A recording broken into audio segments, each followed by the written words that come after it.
الذي حصل ليلة أمس لأسباب خارجة عن إرادتي. وصلنا لهذه المعادلة. التليفون سخن، التليفون يسير شوفي. وصلنا لهذه المعادلة. نكملو. جوج إكس زائد واحد على 5 تساوي إكس ناقص واحد على 3. نضربو جداء الوسطين في جداء الطرفين. 3 في عامل لجوج إكس زائد واحد تساوي إكس 5 عامل لإكس ناقص واحد. هنا نديرو النشر. 6 في جوج إكس هي 6 إكس زائد 3 تساوي 5 إكس ناقص 5. ندوزو المجهول لهاد الطرف. 6 إكس 5 إكس ناقص 5 إكس تساوي ناقص 5 ناقص 3. 6 إكس ناقص 5 إكس هي إكس ناقص 5 ناقص 3 كتساوي ناقص 8. إذا حل المعادلة، حل المعادلة هو ناقص 8. ندوزو للمعادلة الأخرى هي هذه. جوج إكس زائد واحد على 5 ناقص 2 تساوي إكس ناقص واحد على 3. إذا هنا أشنو غنديرو هنايا؟ خصنا نديرو توحيد المقامات. توحيد المقامات. جوج إكس زائد واحد على 5 ناقص 2 تساوي إكس ناقص واحد. حنا بحال جوج على واحد. أنه عطاوكم معادلة على شكل أعداد كسرية، خاصكم ضروري أنكم تختزلوا المقام، تشوفوا شي طريقة كيفاش تختزلوا المقام باش تسهل عليكم مأمورية. إذا هنا عندنا 5 وهنا عندنا 1 ولا 3. إذا فاش غنضربو هنا؟ نضربو في 3. هنا غادي نضربو في 5. إلا ضربنا هنا في 3 غنضربو الفوق في 3. ولا هنا ضربنا في 5 خصنا نضربو الفوق في 5. إذا هنا 15. إذا خصنا نضربو واحد في 15 وهنا خصنا نضربو في 15. 3 في 2 هنا هي 6 إكس زائد 3 على 15 ناقص 15 في 2 هي 30 على 15 تساوي 5 إكس ناقص 5 على 15. إذا غنختزلو هاد المقامات. 15 في الطرف الآخر 15. إذا اش غتبقى لنا؟ 6 إكس زائد 3 ناقص 30 تساوي 5 إكس ناقص 5. شنو كتساوي لنا؟ إلا دينا إكس لهاد الطرف الآخر شنو غتعود لنا؟ إذا 6 إكس 3 ناقص 30 هي ناقص 27 تساوي 5 إكس ناقص 5. 6 إكس رجعوا 5 للطرف هي 6 إكس ناقص 5 إكس تساوي ناقص 5 ناقص 27 حولها للطرف الآخر غتولي هي زائد 27. 6 إكس ناقص 5 إكس هي إكس ناقص 5 زائد 27 كم تساوي؟ احتفظوا بالإشارة. زائد 27 ناقص 5 هي 22. إذا حل المعادلة هو 22.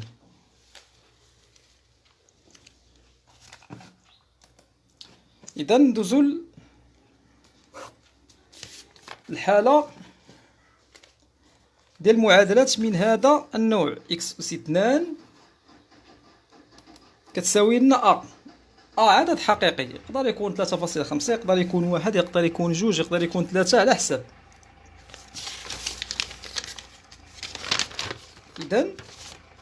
إذا كان كتساوي 0 المعادلة تقبل حلا وحيدا هو إكس كتساوي 0. إذا كان أكبر من 0 المعادلة تقبل حلين هما جذر وناقص جذر هاد الدرس ديال الجذور المربعة غادي نطرق ليه في حصة مقبلة. إذا كان أصغر من 0 المعادلة لا تقبل حلا. إذا نديرو هاد التمرين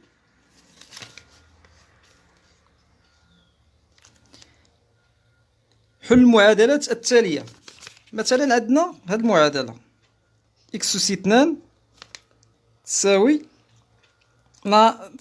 إكس أس 2 زائد 12 كتساوي صفر.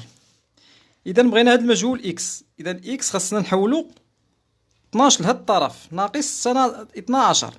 إذا هذه هي كيما قلنا في الحالة الثالثة. إذا ناقص 12 أصغر من صفر. إذا المعادلة لا تقبل حلا. إكس أس 2 كتساوي ناقص 12، هاد ناقص 12 أصغر من صفر. إذا المعادلة لا تقبل حلا. إذا شوفوا معايا المعادلة الأخرى.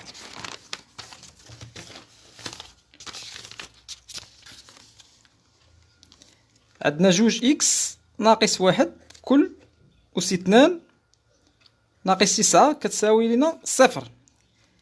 كيفاش غنديرو لهاد الحل لهاد المعادلة؟ إيماجينيو معايا، خاصكم تشوفوا المتطابقة على شكل المتطابقة الثالثة. هذه كيفاش غنديرو لها؟ غنديروها جوج إكس ناقص واحد كل أس 2 ناقص 9 هي 3 أس 2 كتساوي صفر.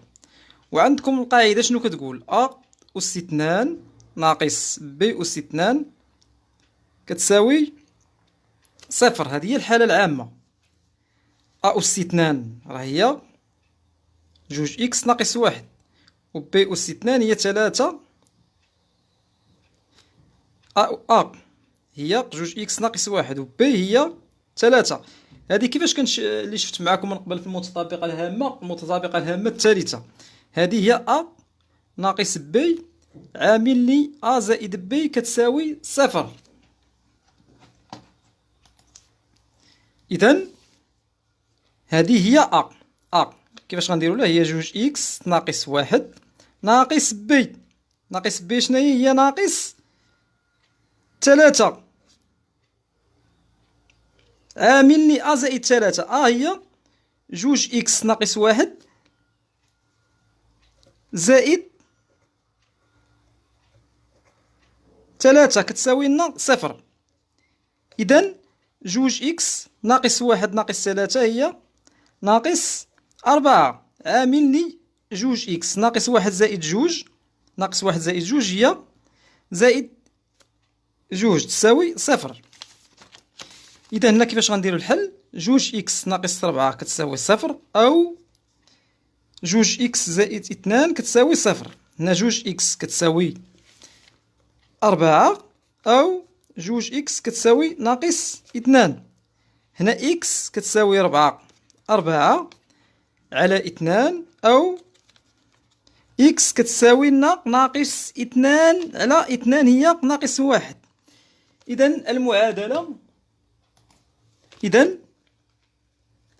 المعادلة تقبل حلين هما ناقص 1 من طبيعة الحال 4 على جوج هي ناقص 1 و 2. شوفوا معايا هنا الحل هو هذا على هذا الشكل. إذا غنشوفوا الحالة الخامسة، حل المعادلة بالتعميل. يمكننا نحل المعادلات بالتعميل. إذا ضروري خصكم تكونوا ضابطين التعميل. شفنا من قبل النشر، دابا خصنا نشوفوا التعميل.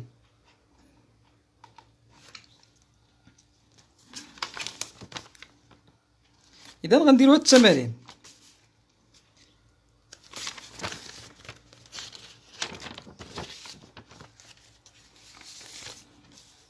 غنشوفوا هاد التمرين هذا، جوج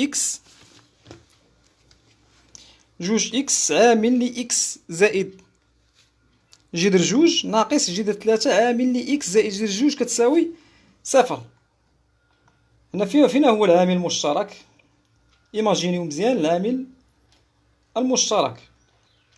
العامل المشترك هو إكس زائد جذر جوج. إذا غنعملو به، عندنا جوج إكس عامل لإكس زائد جذر جوج ناقص جذر تلاتة إكس زائد جذر جوج كتساوي صفر. جوج إكس عامل لإكس زائد جذر جوج ناقص جذر تلاتة عامل لإكس زائد جذر اثنان. إذن باش غنعملو بإكس زائد جذر اثنان، لأن العامل المشترك هو هذا. عامل لي جوج إكس ناقص جذر تلاتة كتساوي صفر. إذن سهلت عندنا المأمورية هنا. إذن إكس زائد جذر جوج كتساوي صفر، أو جوج إكس ناقص جذر تلاتة كتساوي صفر. إكس جذر جوج تحولوها للطرف الآخر غتولي هي ناقص جذر جوج، أو جوج إكس هنا إكس يا هنا جذر تلاتة إكس. أعتذر، جوج إكس هنا عملنا بلاتي. أعتذر جوج إكس، أعتذر إكس زائد جذر اثنان عامل لي جوج إكس. جوج إكس ناقص جذر تلاتة كتساوي صفر. إذن إكس زائد جذر اثنان كتساوي صفر، أو جوج إكس ناقص جذر تلاتة كتساوي صفر. هنا إكس نديو جذر جوج للطرف الآخر كتساوي ناقص جذر جوج، أو جوج إكس كتساوي جذر جوج.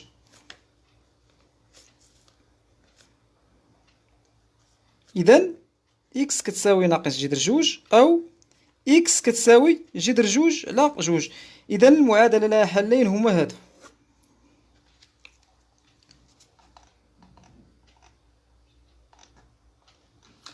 إذن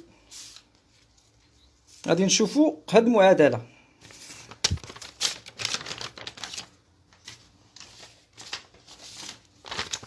سبعة عامل لإكس زائد جوج أس اثنان كتساوي إكس زائد اثنان عامل لإكس ناقص واحد. إذن هنا خصنا نفكرو بشي طريقة كيفاش نتخلصو من إكس زائد جوج، حيت عندنا أس اثنان وهنا عندنا إكس زائد جوج في الطرف الآخر عامل لإكس ناقص واحد. إذن خصنا نقومو بالتفكيك ديال هادي. سبعة عامل لإكس زائد جوج عامل لإكس زائد جوج تساوي إكس زائد جوج عامل لإكس ناقص واحد. هنا إكس زائد جوج كاينة في هاد الطرف وهاد الطرف، يمكن نختازلو. اش بقات لنا؟ بقات لنا إكس عامل لإكس زائد جوج كتساوي إكس ناقص واحد. من طبيعة الحال هنا غنديرو النشر. سبعة إكس زائد 14 تساوي إكس ناقص واحد. سبعة إكس ناقص إكس كتساوي ناقص واحد ناقص 14. سبعة إكس ناقص إكس هي 6 إكس ناقص واحد ناقص 14 هي ناقص 15. إذن إكس كتساوي ناقص 15 على 6. إذن هذا هو حل للمعادلة.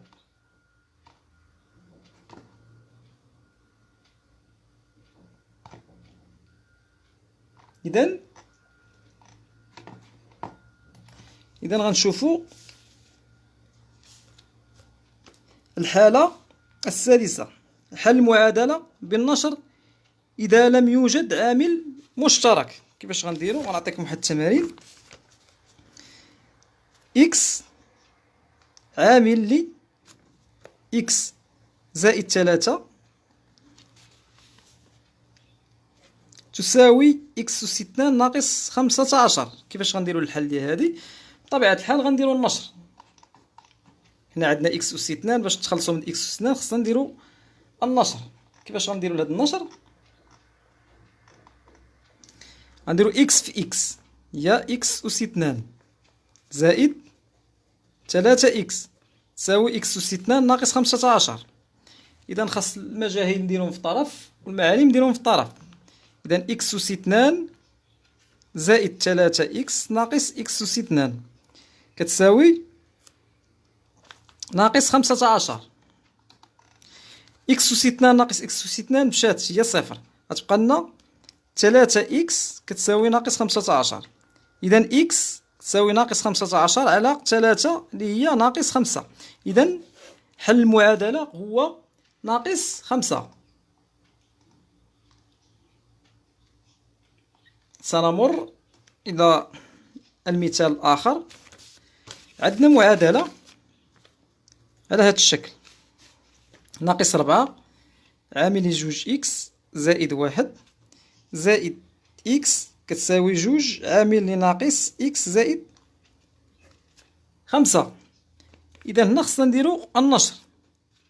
ناقص 4 في جوج إكس هي ناقص 8 إكس، ناقص في زائد هي ناقص 4 في 1 4 زائد إكس، جوج في ناقص إكس هي ناقص 2 إكس، جوج في 5 زائد 10. ناقص 8 إكس زائد إكس ناقص 8 إكس زائد إكس هي ناقص 7 إكس، ناقص 4 كتساوي ناقص 2 إكس زائد 10. ناقص 7 إكس نجيبو هاد جوج إكس طرف آخر كانت سالبة غتولي موجبة.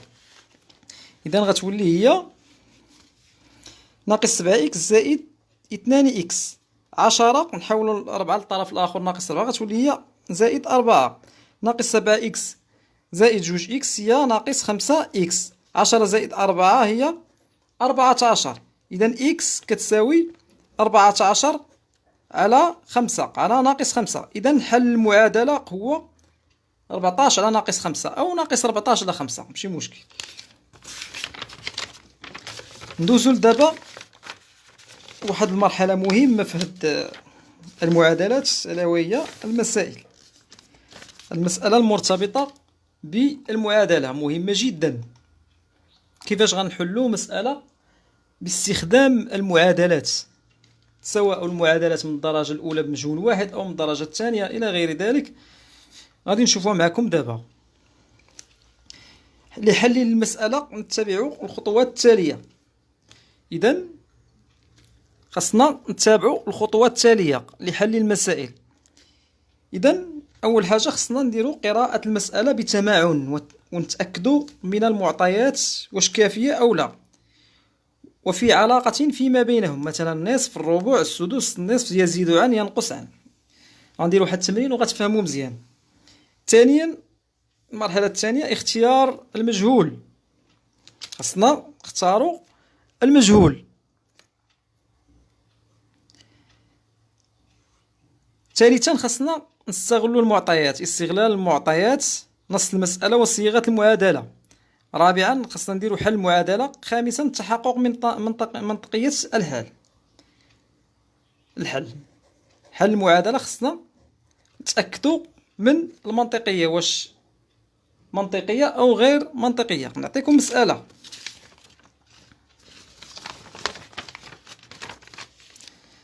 يصرف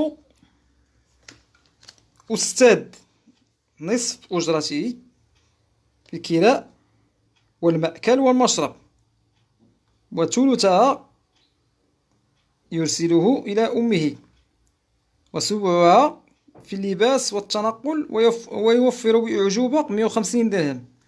فما هي أجرته الشهرية؟ أول حاجة خصنا نديرو اختيار المجهول. أول مرحلة خصنا اختيار مجهول إكس. أولا اختيار